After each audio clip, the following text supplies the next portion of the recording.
ഇടപ്പാളയം എന്ന എടപ്പാൾ. പതിറ്റാണ്ടുകൾക്ക് മുമ്പ് നാലും കൂടിയ ഇടം.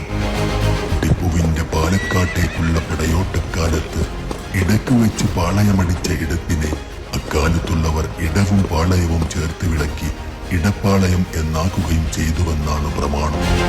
സാമൂതിരിപ്പടയും ഇടപ്പാളയത്തിൽ താവളമടിച്ചിരുന്നു എന്നൊരു പഴമൊഴിയുമുണ്ട്.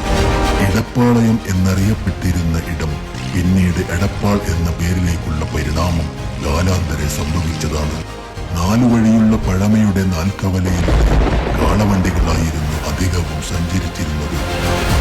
ബ്രിട്ടീഷ് ഭരണകാലത്താണ് ചുങ്കം പിരിവ് ആരംഭിക്കുന്നത്. എടപ്പാളിനോട് ലയിച്ചു ചേർത്ത് എടപ്പാൾ ചുങ്കം എന്ന നാമവും ഉത്ഭവിച്ചത് ഇതിൽ നിന്നുമാണ്. കോഴിക്കോട് നിന്ന് തൃശൂരിലേക്കും പൊന്നാനിയിൽ നിന്ന് പാലക്കാട്ടേക്കുമുള്ള പ്രധാന പാതകൾ കൂടിച്ചേരുന്ന ഇടം. 4 ദിശകളിലേക്കും ചരക്കുകൾ ഓടി നടന്ന പുരാതനമായ കാലം. എടപ്പാൾ അങ്ങാടിയിൽ ആയിരുന്നു പ്രധാന വ്യാപാരം. മറച്ചാലും മായ്ച്ചാലും മാഞ്ഞു പോകാത്ത പെരുമ. അത് കച്ചവടത്തിൻ്റേത് മാത്രമല്ല, ഇടകലർന്ന സംസ്കാരത്തിൻ്റെയും സാഹോദര്യത്തിൻ്റെയും ജാതിമതവക ഭേദങ്ങളില്ലാത്ത മനുഷ്യ സ്നേഹത്തിന്റെ കൊടുക്കൽ വാങ്ങലുകളുടെ സ്നേഹസമ്പന്നമായ മൂല്യങ്ങൾ ഉയർത്തിപ്പിടിച്ച മഹത്തായ ഒരിടം. അതായിരുന്നു എടപ്പാളങ്ങാടി.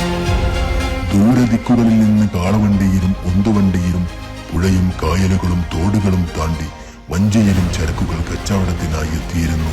കച്ചവടത്തിൽ പൊന്നിന്റെ പങ്ക് പ്രധാനമായിരുന്നു.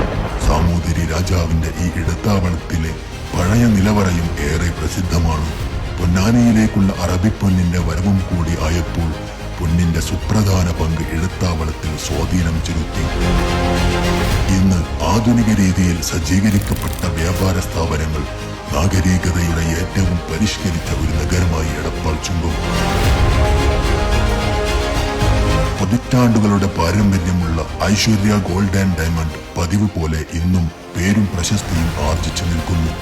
വർഷങ്ങളുടെ വിശ്വാസ്യതയും പൊന്നിന്റെ ഗുണമേന്മയും മിതമായ കൂലിയും അതാണ് ഐശ്വര്യയെ എടപ്പാളുകാർക്കും പരിസര പ്രദേശവാസികൾക്കും ഇത്രയേറെ പ്രിയപ്പെട്ടതായത്.